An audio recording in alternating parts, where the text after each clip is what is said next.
Bismillahirrahmanirrahim. Assalamualaikum warahmatullahi wabarakatuh. Perkenalkan, nama saya Muhammad Syahril Syaban, Prodi Pendidikan Fisika NPM 240671240007.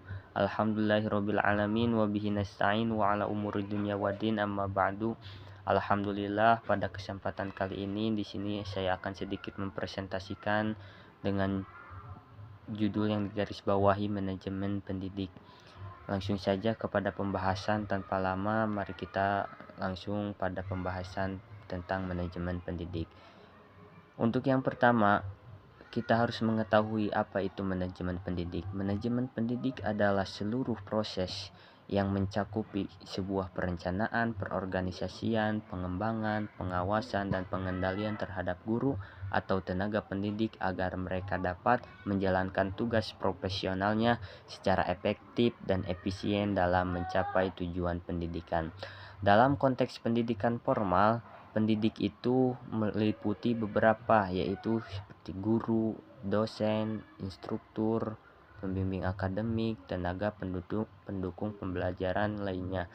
Manajemen pendidik memastikan bahwa guru direkrut dengan benar, dikembangkan secara profesional, diberikan motivasi, dan dievaluasi kinerjanya.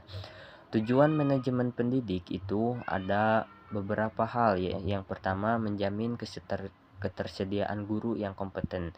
Kemudian juga meningkatkan profesionalisme pendidik secara berkelanjutan. Ada juga membentuk kinerja guru agar selaras dengan tujuan lembaga pendidikan. Kemudian tujuan selanjutnya yaitu menciptakan iklim kerja yang kondusif sehingga guru dapat bekerja optimal. Dan tujuan yang terakhir yaitu menjaga kualitas pembelajaran. Itu adalah beberapa tujuan dari manajemen pendidik.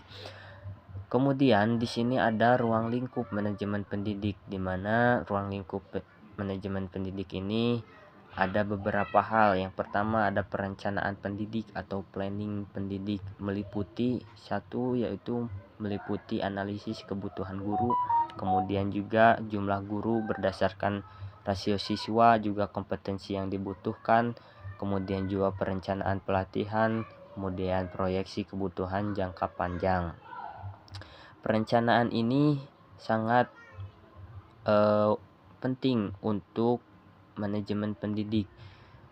Nah, contohnya bisa seperti menentukan kebutuhan 5 guru IPA tambahan tahun depan berdasarkan jumlah yang dibutuhkan. Kemudian juga ruang lingkup selanjutnya yaitu rekrutmen atau seleksi pendidik, di mana ada beberapa tahapan pada ruang lingkup ini, yaitu seperti ada pengumuman lowongan, kemudian pendaftaran, ada seleksi, kemudian tes kompetensi, kemudian wawancara, kemudian dites micro teaching, dan juga penempatan. Tujuannya ada rekrutmen ini yaitu untuk mendapatkan guru yang kompeten, berintegritas, dan sesuai kebutuhan sekolah.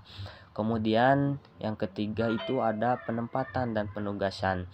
Guru yang sudah melalui tahap 1 dan 2. Nah, guru ditempatkan sesuai dengan bidang studinya, kemudian kompetensi akademik, kualifikasi pendidik, juga pengalaman mengajarnya. Sedangkan penugasannya yaitu meliputi seperti mengajar di kelas, menjadi pembina kegiatan ekstrakurikuler atau menjadi wali kelas, atau juga ada tugas tambahan struktural.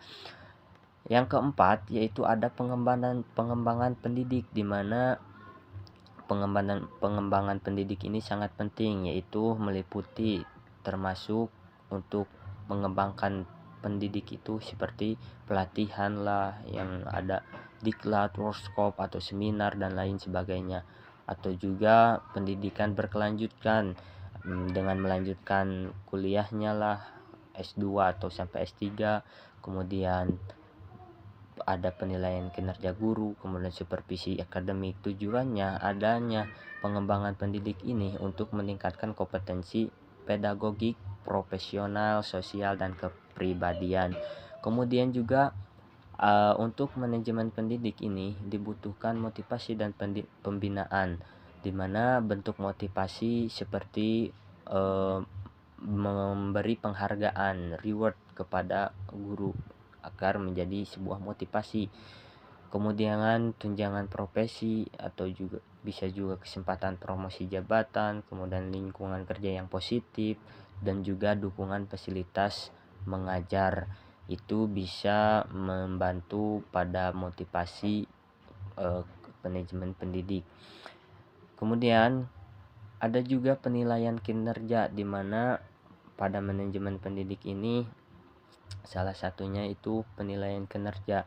Penilaian kinerja ini dilakukan melalui supervisi kepala sekolah, misalkan, kemudian PKG atau penilaian kinerja guru, kemudian evaluasi hasil belajar siswa, kemudian evaluasi kehadiran dan kedisiplinan, kemudian juga umpan balik siswa dan orang tua terhadap guru atau hasil kinerja guru yang sudah mengajar. Tujuannya ada penilaian kinerja ini untuk mengetahui kualitas guru dan menetapkan langkah perbaikan.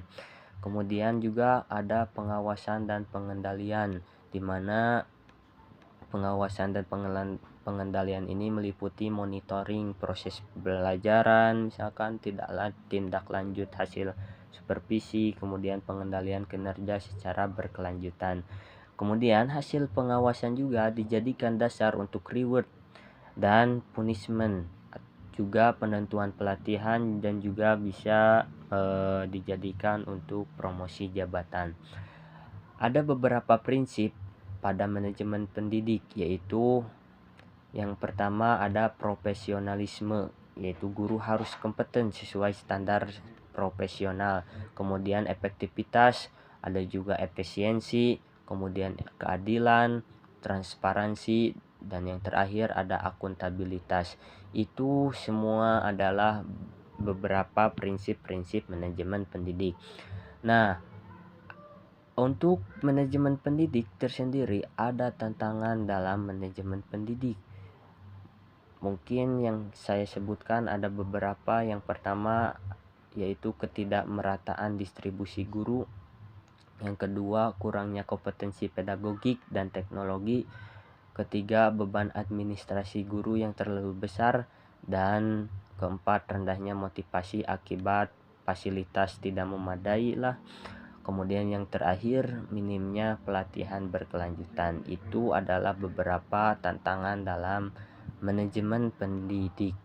Nah, mungkin cukupkan sekian presentasi dari saya mengenai manajemen pendidik. Kurang lebihnya mohon maaf apabila masih banyak kekurangan dan kesalahan. Akhirul kalam, wassalamualaikum warahmatullahi wabarakatuh.